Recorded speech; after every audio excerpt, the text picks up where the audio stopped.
Salam alaikum, bonjour, bienvenue à la Mondial Tennis Academy pour une nouvelle présentation de Roland Garros, spéciale édition 2020. Bien sûr, Paris sans pluie ne serait pas Paris, bien sûr, on est en plein mois d'octobre, la pluie est là et malheureusement ça retarde les matchs. Heureusement pour les organisateurs, on est déjà presque au 4e tour. Ça veut dire quoi? Ça veut dire que les qualifs et les premiers tours sont déjà passés. Pourquoi? Parce que dans les qualifs, il y a beaucoup de joueurs. Un tableau final du Grand Chelem, c'est un tableau de 128 personnes chez les dames et chez les messieurs. Donc il va plus les doubles.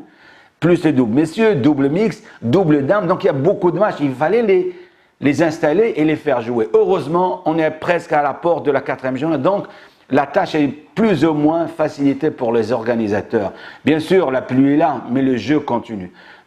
Honneur aux dames. On a parlé des futurs vainqueurs de ce grand tournoi qui est Roland Garros. On avait beaucoup parlé de Alep. Nous, on a parlé d'Alep, mais peu de personnes ont misé gros sur cette fille parce que c'est une fille qui est très discrète. La Roumaine qui a déjà gagné à Roland Garros, qui a déjà gagné partout, mais elle est là très discrète, elle fait son jeu, elle fait ses rituels, ses habitudes et elle continue à s'entraîner et à se préparer au mieux. Bien sûr, elle ne va jamais se projeter dans le futur et dire je vais gagner ou j'ai déjà gagné. Non. En grande professionnelle qu'elle est, elle va se concentrer sur le présent et continuer à jouer point par point, 7 par 7, match par match. Voilà. Alors, les grandes favoris de ce tableau féminin sont toujours là. J'ai parlé d'Alep en numéro 1, Muguruza, Ostapenko la revend parce qu'elle a déjà gagné il y a 2 ou 3 ans Roland Garros. On n'avait plus entendu parler d'elle parce qu'elle a eu du mal à gérer ce nouveau statut de grande joueuse qui a gagné un grand chelem. Mais elle est là, elle fait des grands matchs. Hier, j'ai regardé son match contre Pliskova. Elle a sorti un match de grande qualité. Bravo à elle. Bien sûr, le tennis français est plus ou moins sauvé. Aujourd'hui, nous avons 3 filles qualifiées encore. Ils sont presque au 4e tour.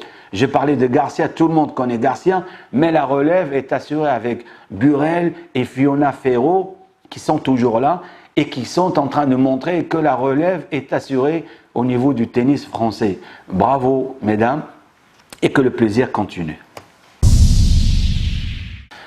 Tableau, messieurs, la bonne nouvelle ou la mauvaise nouvelle vient de tomber à l'instant.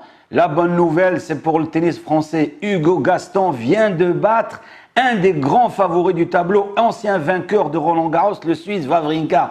Et s'il vous plaît, en 5-7, 6-0 au 5e. Oh mon Dieu, comment est-il possible?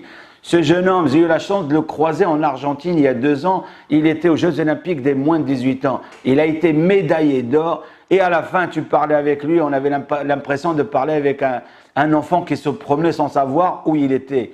Alors je lui disais, où tu vas maintenant, Gaston? Et il m'a dit, bah écoute, j'ai encore 2 jours. Je vais voler pendant 24 heures, je vais aller au Japon, je vais continuer à jouer. Extraordinaire. Pourquoi cette histoire? C'est juste pour vous montrer que tant qu'il y a de l'espoir, il y a de la vie. Alors continuez à rêver, mais le rêve ne suffit pas. Il faut travailler. Toutes les grandes réalisations sont parties d'un grand rêve. Et je suis sûr que Gaston, il a toujours rêvé qu'un jour, il va briller sur Roland Garros, sur le central de Roland Garros. Mais rêver n'est pas suffisant. Alors, on avait, personnellement, j'ai dit la mauvaise nouvelle parce que j'étais pour Wawrinka et j'avais pronostiqué Wawrinka parmi les grands favoris de ce Roland Garros 2020. Et malheureusement, heureusement pour un de mes élèves, Camille Yazidi, qui avait pronostiqué Thiem. Eh bien, il a vu juste Thiem a gagné encore et continue à faire son chemin pour une possible victoire à la fin. Les grands cadors, à savoir Nadal, Tsitsipas, Zverev, Djokovic. Djokovic, c'est impressionnant.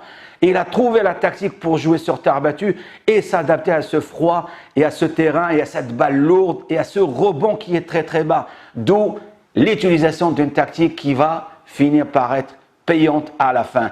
Voilà, maintenant, on va développer. Parce que quand tu n'as parlé juste des résultats, on est tous capables d'aller juste sur Internet, taper n'importe quel site et avoir le résultat.